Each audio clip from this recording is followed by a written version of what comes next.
Okay, so here we have the formative assessment, Mr. G, for 11.1. And we're starting off with force on a charge.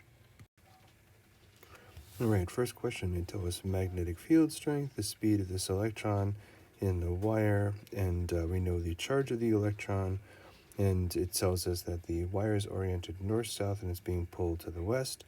So if the plane of the paper is north, south, east, and west, it says the magnetic field is oriented downward.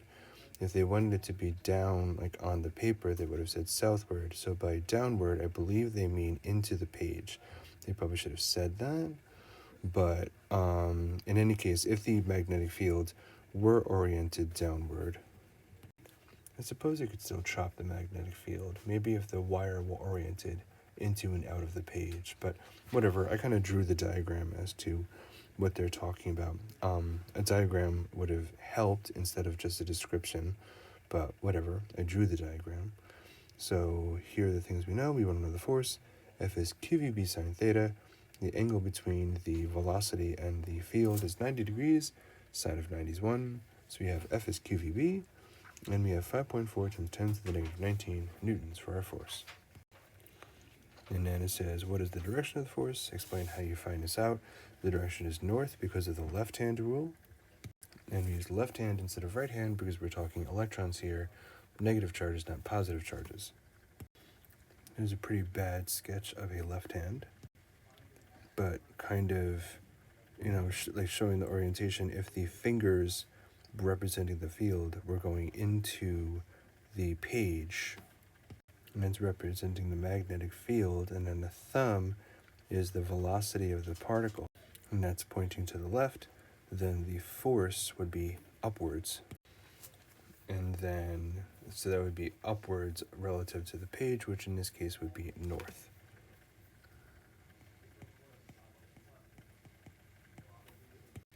Okay, Faraday's law and Lenz's law. So Faraday's law relates the EMF that you can induce in a coil of wire and the rate of change of the flux linkage in that coil. So Faraday's law is that the EMF induced in a wire coil is equal to the rate of change of flux linkage in that coil. So what the heck does that mean? So there's our equation. EMF is negative N, which is the number of coils, times the change in the flux over the change in the time, or the time rate of change of the flux. All right, so again, just to kind of explain what the heck these things are talking about, again, N is the number of loops, so it would just be a simple coil if N was 1, but it would be like a helix or a solenoid if there are multiple coils. So like, I just drew kind of like a 3-coil loop for N equals 3, and then flux linkage, and then again, flux linkage is N, the number of coils times the flux, and then we need to define flux. And then the flux itself is the magnetic field strength times the area times the cosine of the angle between the magnetic field and the area vector. And again, that area vector is an arrow that's pointing out perpendicularly or orthogonally from the area circle or area rectangle or whatever. And then we have Lenz's law. And Lenz's law actually has to do with the magnetic field of the current that is produced from the original magnetic field. So Faraday's law says that an EMF will be produced by a change in flux linkage. So if you are changing a flux by moving a magnet usually, then you're going to induce an EMF. Now, if you connect that EMF into a circuit, a current will be produced. So that current would have its own magnetic field, but then there's going to be a flux change. So basically, and I'm just kind of copying off the notes here, but it says an induced current will have a direction such that it opposes the flux change that caused it. So that magnetic field that comes from the induced current, that magnetic field will oppose the original magnetic field that caused the current to begin with. So kind of acts against it. And apparently what I'm seeing in the notes, I'm actually seeing in the number of places, is that Lenz's law is the reason why there is a negative in Faraday's law. It's kind of showing that there's like an opposite, the EMF is opposite. And the reason why this is true, it has to do with conservation of energy, which leads us to number 5. So, why does the induced flux, for Lenz's law, why does the induced flux act in a way to minimize the original flux change?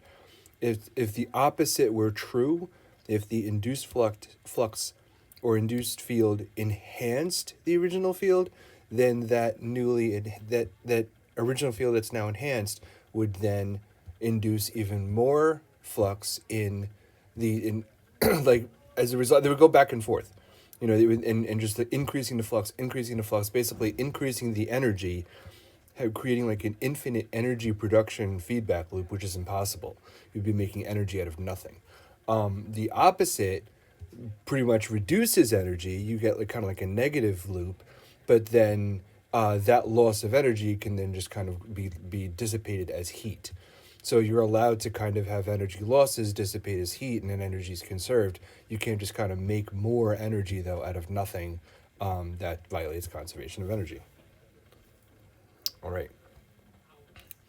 Next, we have our wire wrapped around a toilet paper tube. Okay, so the voltmeter reading is reading the output, the induced voltage from the coil, which would be the EMF. And from Faraday's law, we have that the EMF is negative the number of turns times the flux rate, or I should say the rate of change of flux, the time rate of change of flux.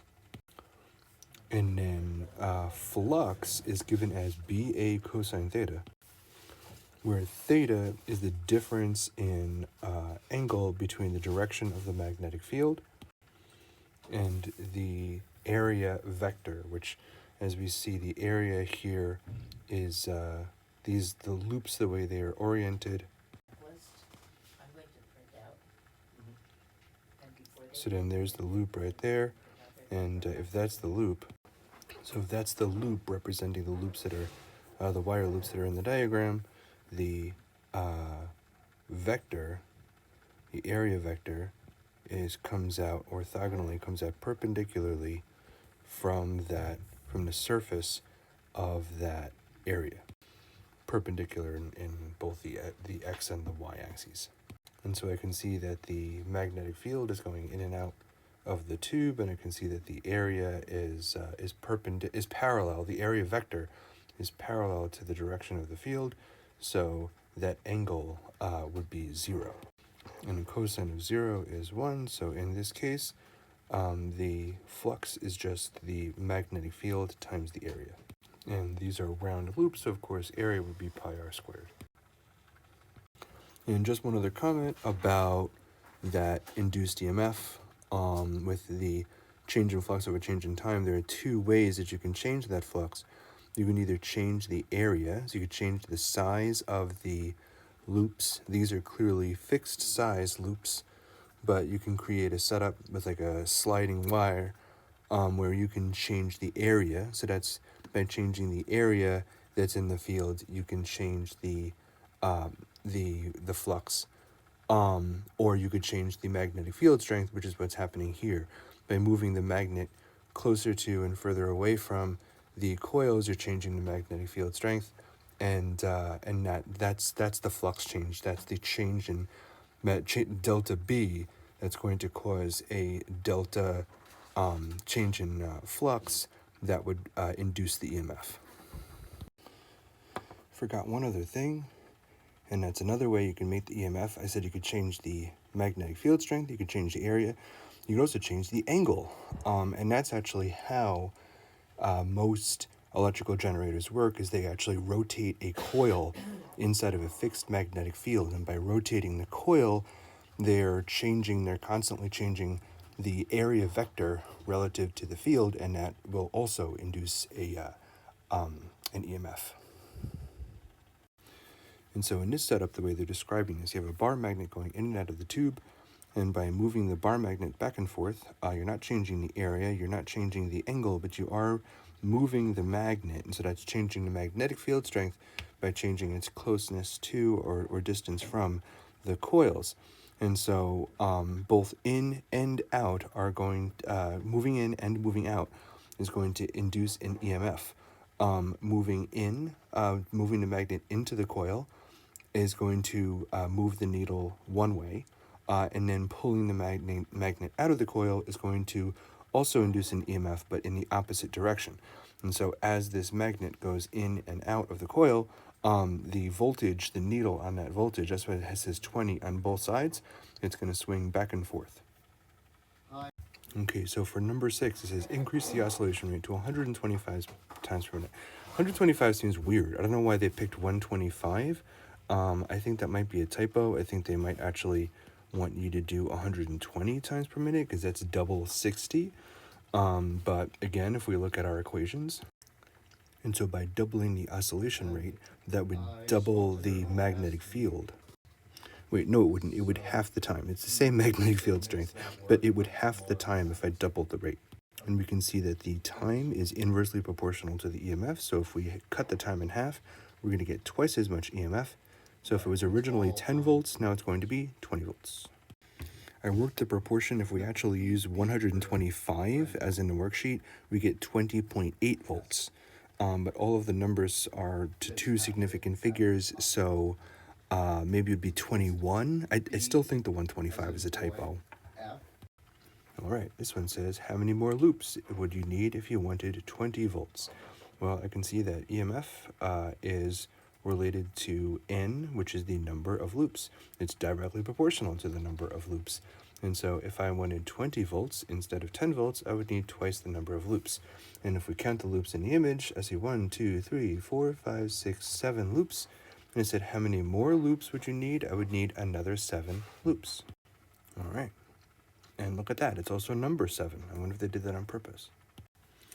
All right. So the number of loops and the oscillation rate are back to original values if you double the diameter. So double the diameter means double the radius, but the area is pi r squared, so double the radius is 4 times the area. So area is directly proportional to EMF, and so 4 times the area is 4 times the EMF, so that's 10 times 4 is 40 volts. Now, keep in mind that you might think like, well, if you increase the area of the loop, doesn't that move the wire away from the magnet, thereby making the magnetic field weaker? And so by increasing the area for that bar magnet, you're thereby decreasing the magnetic field strength. There's no way to know about that from the magnet. So the actual equation, and I'm not even sure it says this in the notes. It probably does somewhere. But these equations, let me bring them back over here. These equations are assuming a uniform magnetic field. And by uniform, I mean like that the strength is constant, because obviously as we move away from the magnet, then the field gets weaker, and then you would have to consider the total flux within a loop, which would require integral calculus, which we're not doing. So we're assuming uniform magnetic field. So we're looking for flux, which is BA cosine theta, and it says that the magnetic field is pointing up, and the coil of wire is resting on a tabletop. So then I'm assuming that, which way is the magnetic field going? Oh, the magnetic field is up, and the coil of wire is resting on the tabletop. So I'm assuming by up they mean towards the ceiling. That would make sense. So there's my tabletop, and there's my coil of wire, and of course the vector for the area is going to be perpendicular. That perpendicular to the plane of that area. So that area vector will be pointed up, and it said that the magnetic field is also pointed up. And so the area vector and the magnetic field are parallel to each other, and so the angle between them is 0. And so cosine and cosine of 0 degrees is 1. So cosine of 0 is 1, so we just have flux is BA. and it says the flux through a single loop. So I guess that the fact that the coil of wire has 125 turns doesn't matter because they just want the flux through a single loop. If they wanted the flux through the entire loop, yeah, they're not looking for the flux linkage, which considers the total number of loops. They're just looking for the flux through a single loop, so I'm not concerned with n. So I guess I don't need the number of turns. I just need the area, and I need the magnetic field strength. Of course, that's an area of 5 centimeters squared. We're going to need to put that in meters squared. All right, so we convert 5 centimeters squared to meters squared. We get 5 times 10 to the negative 4 meters squared.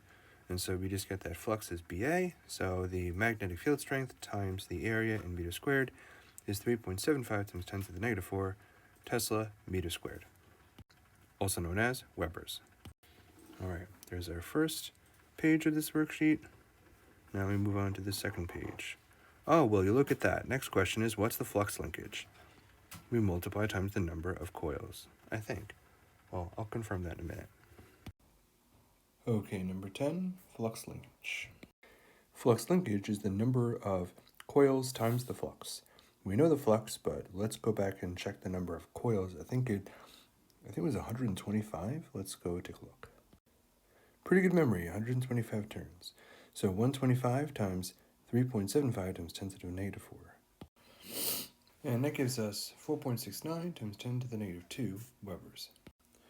EMF is, of course, by Faraday's law, negative n, change in flux over change in time. So negative n times the rate of flux, time rate of flux.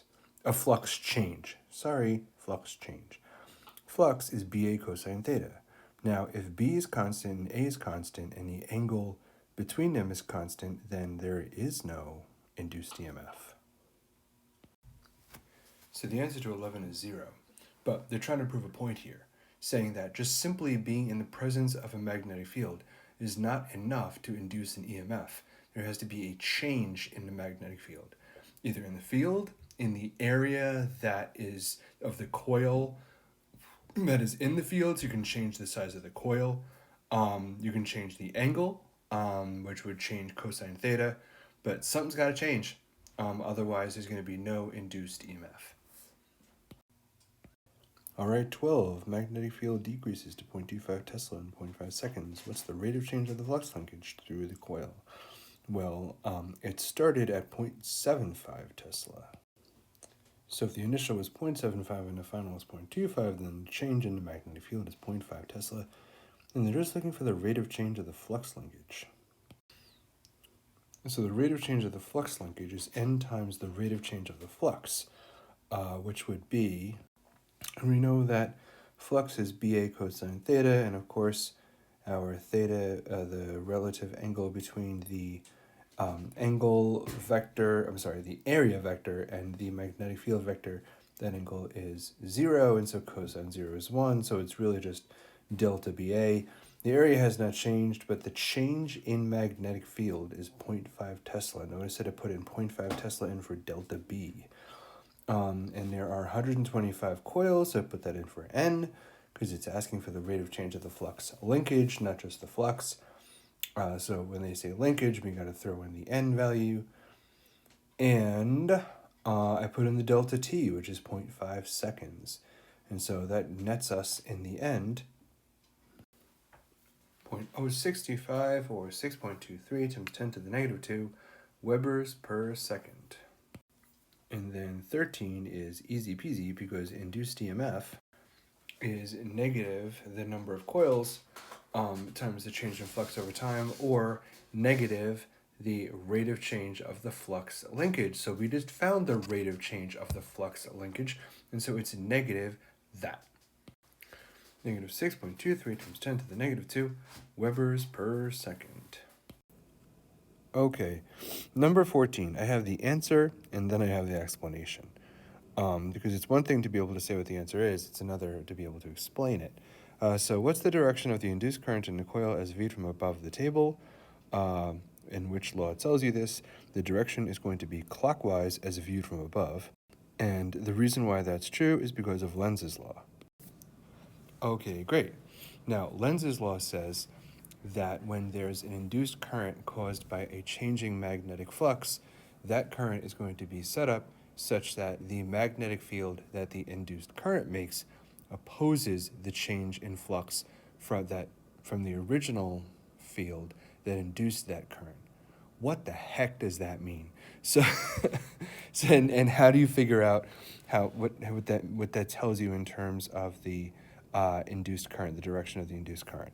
All right, so first of all, the reason why we know that the induced current is clockwise is because the magnetic field is decreasing. So this is the magnetic field decreases. All right, that's important. Now let's have our setup. Let's go back to our original coil and our magnetic field.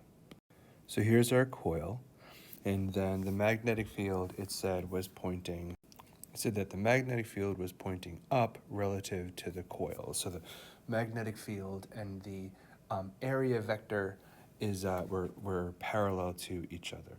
But that's not really relevant to what I want to tell you in terms of the changing flux and the direction of the induced current caused by Lenz's law.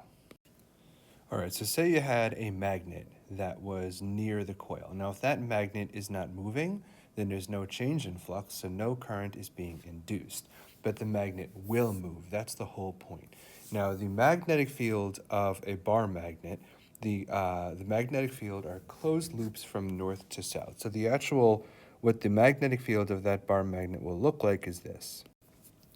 And so the magnetic field lines come out of the bar magnet and then they kind of loop around. But for simplicity, I'm going to say that the magnetic field coming out of the north pole of a magnet, directly out of the north pole, is not looping or wrapping around. It's just coming out straight. For the purposes of simplicity, I'm going to say that. So we'll say that the magnetic field of that bar magnet is coming out of the magnet. And so if I were to move that magnet toward the coil, that would be a change in magnetic field relative to the coil. That would be a change in flux. Since there is a change in flux, a current will be induced in the coil.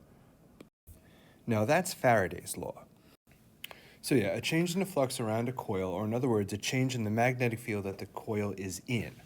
Now, I'm not talking about the magnetic field caused by the coil. That's the next thing. That's Lenz's law. I'm saying right now you just have a conducting coil, a conducting loop that's not doing anything, and it's sitting in a magnetic field, which the magnetic field just sitting there doing nothing does not induce a current in the coil. There needs to be a change in the field, either a change in the field, a change in the area of the coil, so you can change how big the coil is, or you can change the angle of the coil's area vector relative to the field. So in other words, like kind of rotate the coil, which is how most generators work. So if you change one of those things, you cause a change in flux, and if there's change in flux over time, that's going to induce an EMF in the coil. If it's a closed loop, which a coil is a closed loop, then you have an EMF and a closed circuit that's going to induce a current. The reason why it's important to mention the current is because now that there's current flowing in the wire, a current will make its own magnetic field. And the way that magnetic field could get set up, that has to do with Lenz's law. And just to kind of start, Lenz's law has everything to do with that negative sign right there.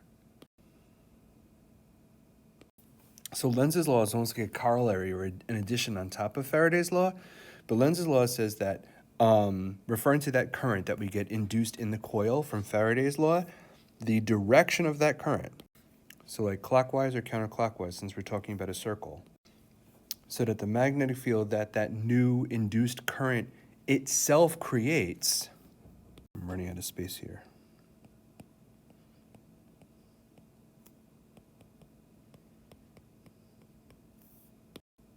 Okay. So yeah, the direction of the current in the loop will be such that the magnetic field that the current makes, that magnetic field will oppose the original change in flux that was causing that current.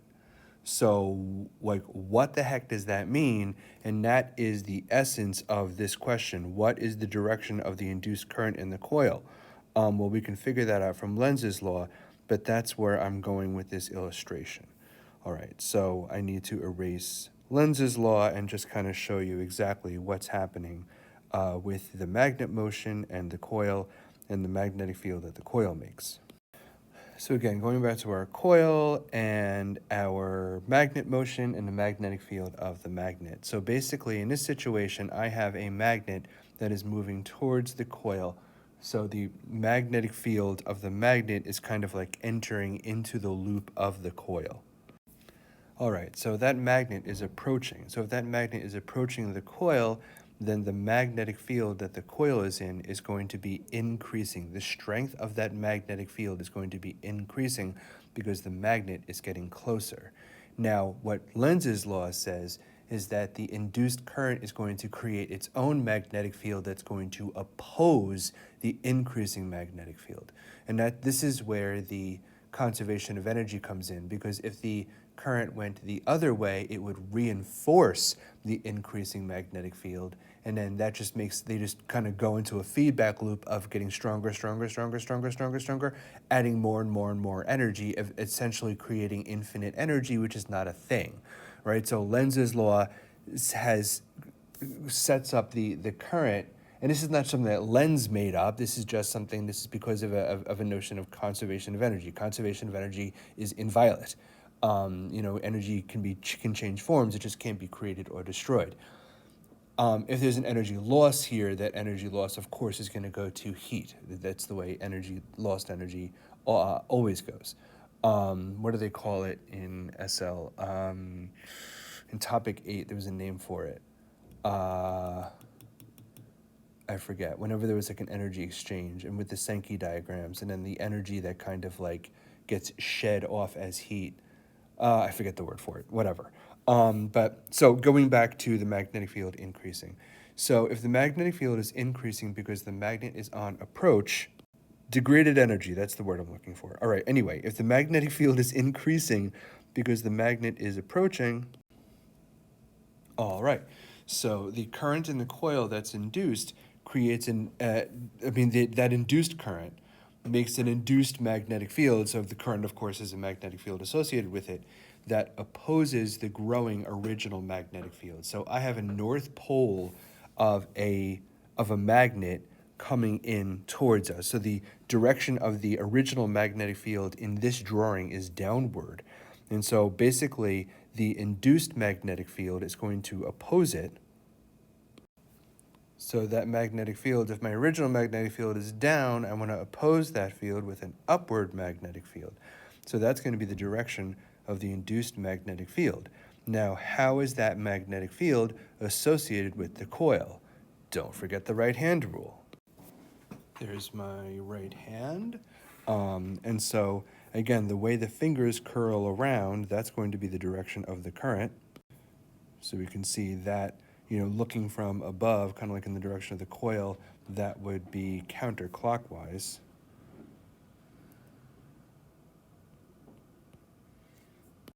And then the thumb pointing up is the direction of the magnetic field that comes from that current loop. So there's the magnetic field. So going back to my coil drawing, if the induced magnetic field is going to be up to oppose the incoming flux of the original magnetic field, in order for that to happen, then as viewed from above, the current direction is going to be counterclockwise. Oops, wrong color. There's the direction of the current, counterclockwise. All right. So that's counterclockwise current. But wait a minute. What this says clockwise? Like what's happening? I just said counterclockwise. Yeah, so I'm not done yet. So basically what I just described is if the magnetic field is increasing, if it's getting bigger, right? Notice that in the problem it said the magnetic field is decreasing. So then the opposite is true. So I want to highlight some things that I just said. So An approaching magnet means the magnetic field, the original magnetic field, is increasing. So the current in the coil makes an induced magnetic field that opposes the growing original magnetic field. But what if the magnetic field were decreasing? What if I were pulling that magnet away? All right, well, let's change a few things. First of all, our magnet motion is not going in, it's now going away. So let's change that. So if that magnet motion is now pulling away, I don't want to push against the magnet. I want to kind of backfill. If the magnetic field is now getting weaker, then I wanted to make my induced magnetic field stronger, or kind of backfill the change in flux. So my flux is now decreasing. All right, so my magnet is now moving away, no longer approaching. So the magnet's moving away, the magnetic field, its magnetic field is decreasing, and so the current in the coil makes an induced magnetic field that opposes not a growing magnetic field, but a weakening original magnetic field.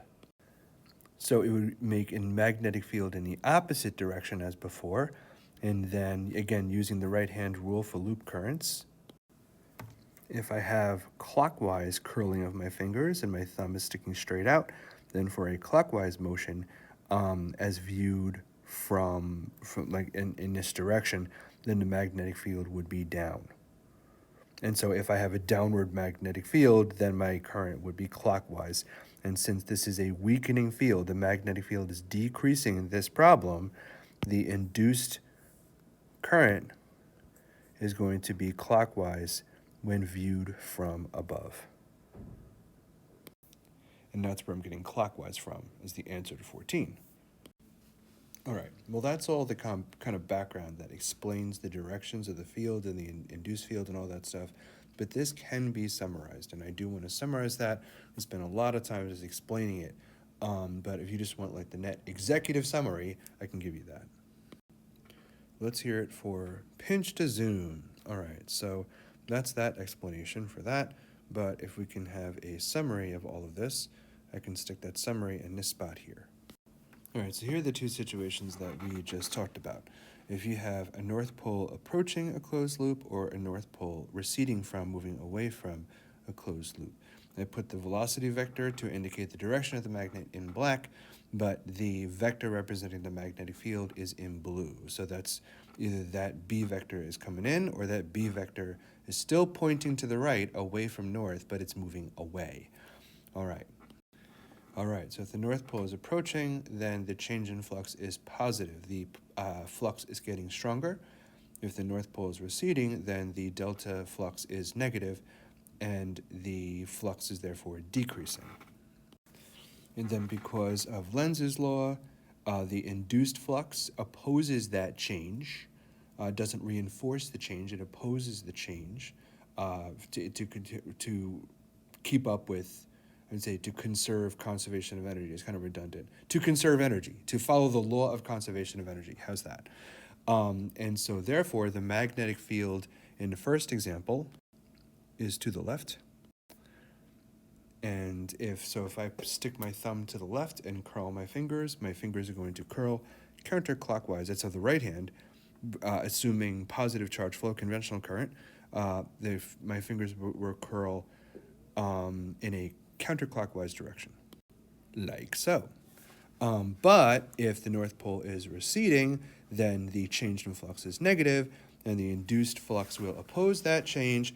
And so instead of the magnetic field pointing to the left, it's going to point to the right, going that way. And in order for the magnetic field to go that way, the current has to be clockwise. Okay, now that's for a north pole. We also have to consider the situation of a south pole. All right, so here comes the incoming south pole of a magnet. Well, just as in the first example, if I have an approaching magnet, I want to, again, Lenz's law says that the current is going to get created to make a magnetic field that will oppose the change in flux.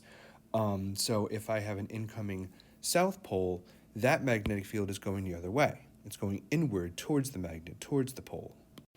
All right, but that's a south pole of a magnet. If I want to oppose the south pole of a magnet, my coil needs to make a corresponding south pole to oppose it. See, as south pole is approaching, the change in flux is positive.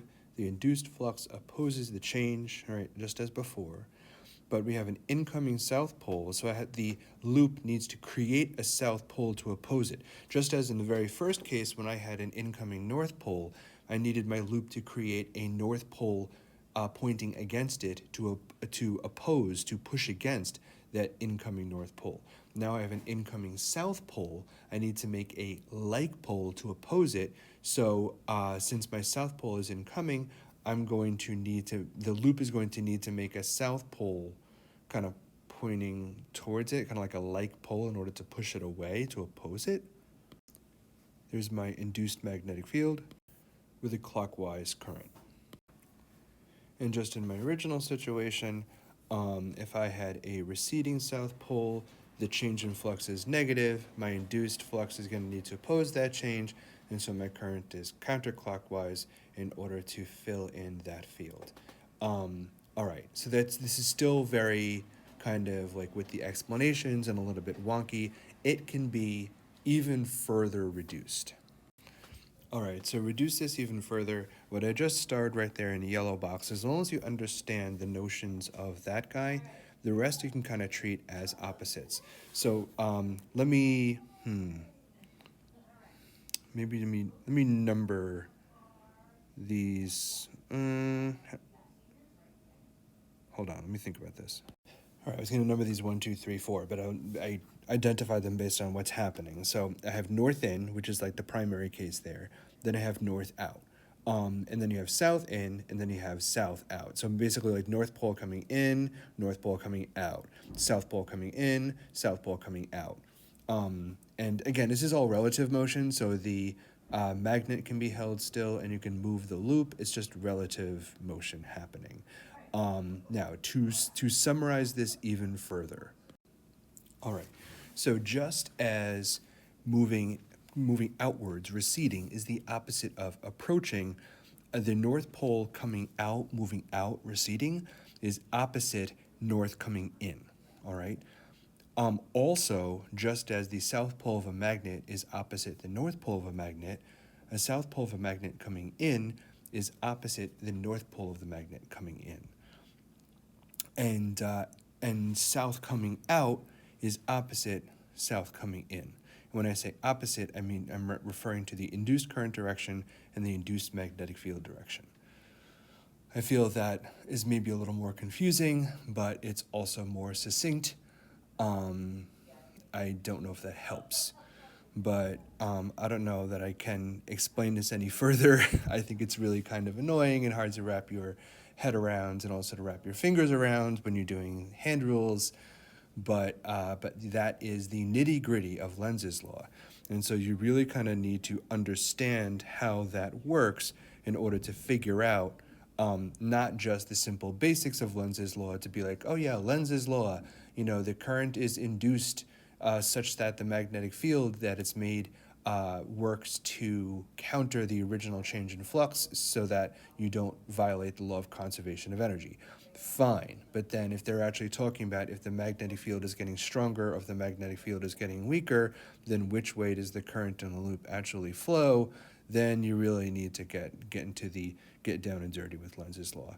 But that is the essence of it.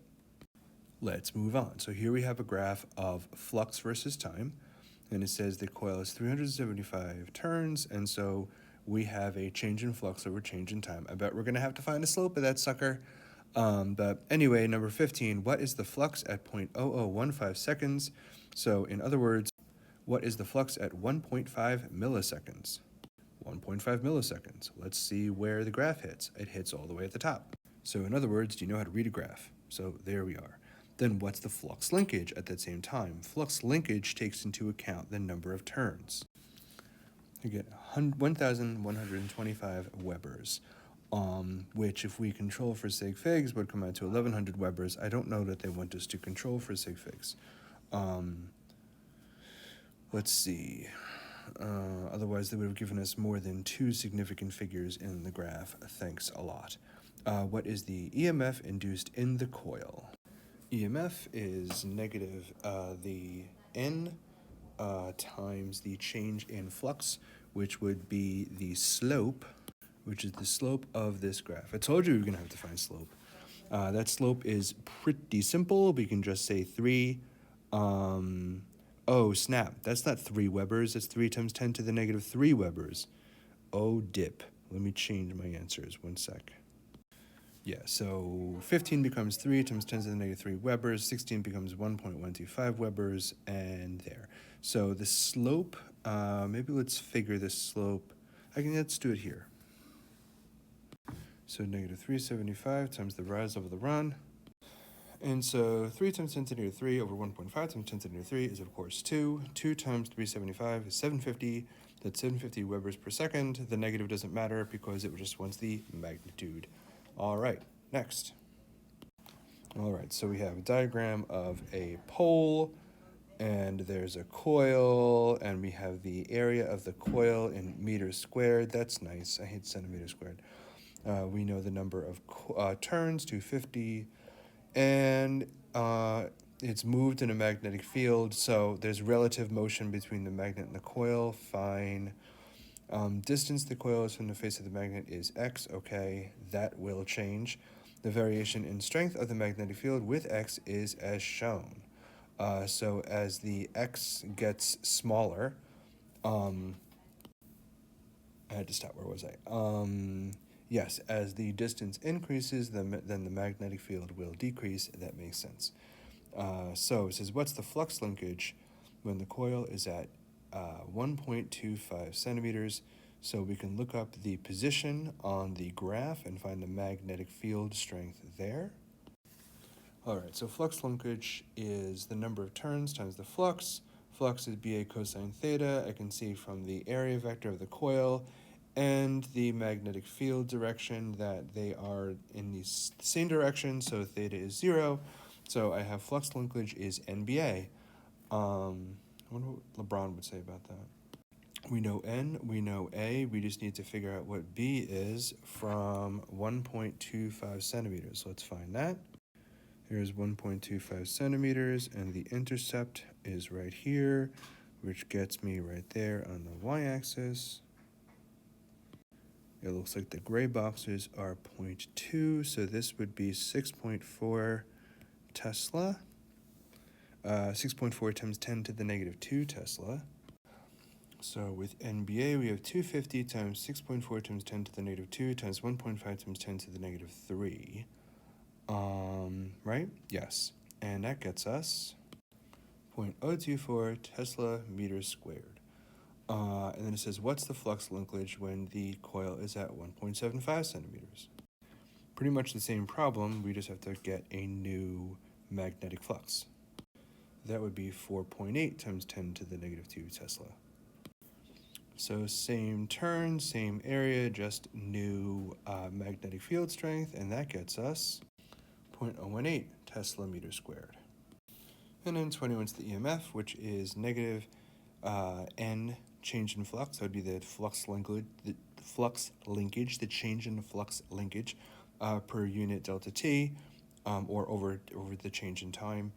And so final minus initial, final is 0.018 Tesla meters squared, initial was 0.024 Tesla meters squared, divided by the time, that gets us an EMF of positive 0.08 Tesla meters squared per second.